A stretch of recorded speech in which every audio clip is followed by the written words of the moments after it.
The world has always been crazy, and that's just to say that what we're seeing now is not unusual. People have constantly found ways to mess up any and everything that's been done before to make things better. But what I want to address right now is the madness of crowds. And a 19th century author wrote a very good book called The Extraordinary Popular Delusions and the Madness of Crowds. The man's name was Charles Mackay. And I think actually a lot of business people still read this because he discusses the insanity a lot of times of this, like a stock market craze. He talks about the Mississippi bubble, which took place under Louis XIV of France. And France at that time controlled the Mississippi basin, and a man had started a company to mine and exploit the resources, and it just went crazy. And if you ever read about it, it's like reading about the stock market in the 1920s.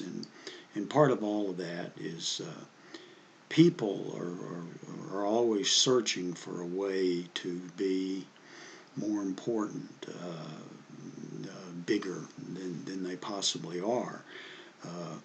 A jazz musician I like a lot named Mose Allison wrote a really good song called "What's Your Movie?"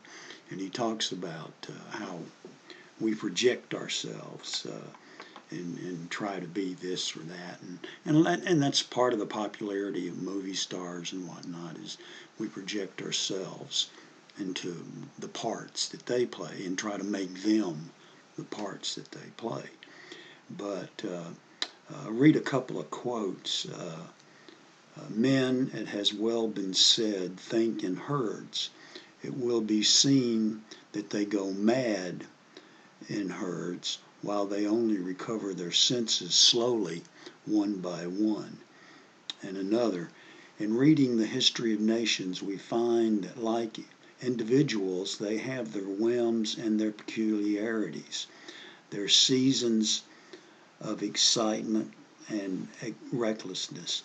When they care not what they do, we find that whole communities suddenly fix their minds on one object and go mad in its pursuit, that millions of people become simultaneously impressed with one delusion and run after it with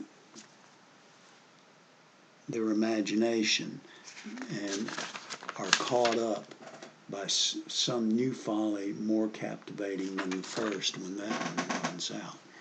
So all I'm saying is in the 60s, China went through what they call the Cultural Revolution, and you saw a lot of what we call canceling going on now, where they would take people and destroy their lives just because they didn't agree with this or they didn't agree with that.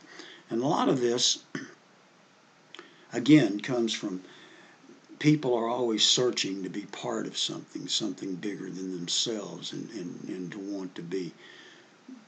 And they'll go berserk trying to be this or that or whatever.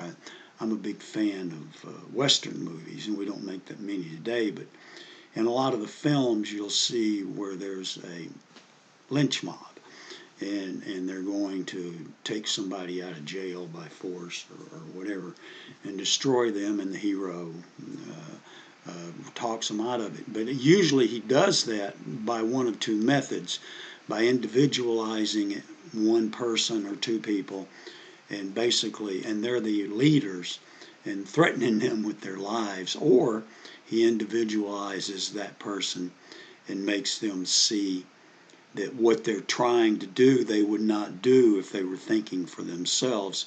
And actually, not a Western, that was caught in a book, in a movie called To Kill a Mockingbird, where a young girl individualizes some people or a person in the mob by identifying with that individual's son, who the girl knows, and that then people begin to see that what they're going to do as a mob is not something they would do as an individual.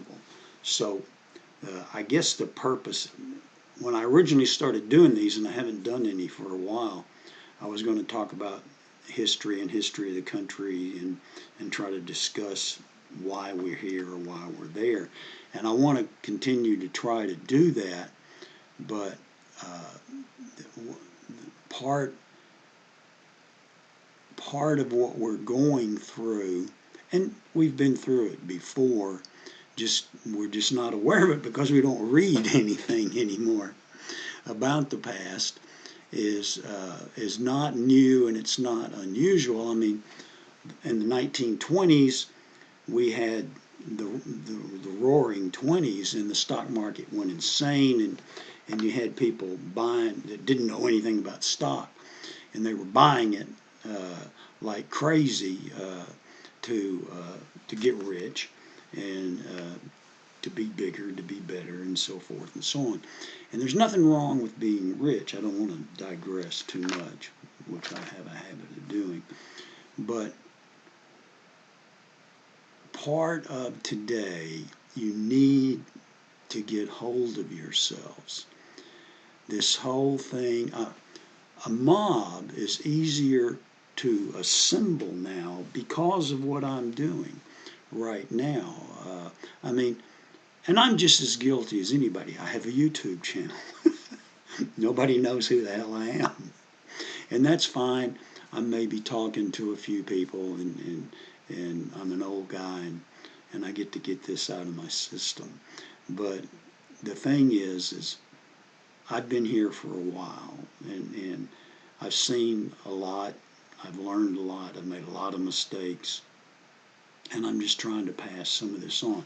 If you get a chance, you ought to read this book. The author's name is Charles Mackay, M-A-C-K-A-Y. And like I said, it's still in print. I think you can get it on Amazon for a couple of bucks. And I think also on Amazon there's a no charge download that you can get. I think it's actually a memoir of this book by Mackay, but it covers a lot of the same bases. And you'll see that the insanity you can get into is not good for us, and we typically it becomes destructive. And I'm rambling here, but you need to take a look at what you're doing. When you go on YouTube, or you go on a company's website, I mean, now with Twitter, and I think there's another one named Parler, and all of these other, and people don't have to think things through. You just, and if you really quick throw something out there, and some people regret that after they do it. I do it on the spur of the moment, or they do it because the crowd's doing it, and it's quick to jump all over. It's easy, quick and easy to jump all over somebody.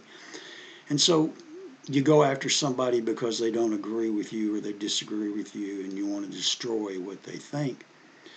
And that's not debating. When you're destroying somebody, that's not debating. And again, that's part of the madness of crowds, is the crowd wants to crush this individual or this group or this person or whatever for disagreeing with them. Well, disagreeing is a good thing, and that's part of debate. Is you know, I mean, you get stuff out in the open, and ultimately, and we're not at that point anymore, and that's part of this madness of crowds, is we're at a point where people don't want to debate. They just want to scream and destroy the other person or the other side. And that's not going to get us anywhere. Well, it will get us somewhere, and it's not pretty. You know, right now our movie industry is obsessed with end-of-world scenarios, the zombies, or the world's been destroyed, and a few people come out and they have to fight to survive, and you know, and that whole thing. And again, that's part of the what's your movie scenario, is we can kind of project ourselves into that, but that's not looking for a solution. That's looking for a solution after everything's been destroyed. And a lot of people that want to destroy have no idea of what to build up after that. They have a fake, hazy idea of a utopia that they can rebuild, but most of them don't have the tools to rebuild. To build a society takes a lot of hard work.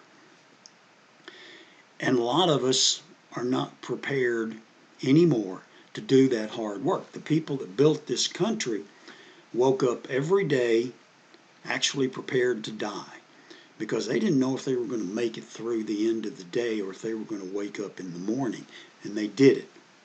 Now our culture is working to destroy those people. You can't, well, you can, but you shouldn't judge people by what they did in the past against what they were doing. If they had not done what they did, we wouldn't be here. I wouldn't be on this YouTube channel. You wouldn't be watching on this marvelous invention that we have, this computer. None of this would have happened unless those people had built the stairs and had built the society that brought us to where we are. And now we're in some kind of mass madness and delusion that we can tear that down and move on. I guess, oh, I've gone for too long. But anyway, I'm going to try to do more of these and try to keep up. Have a good day.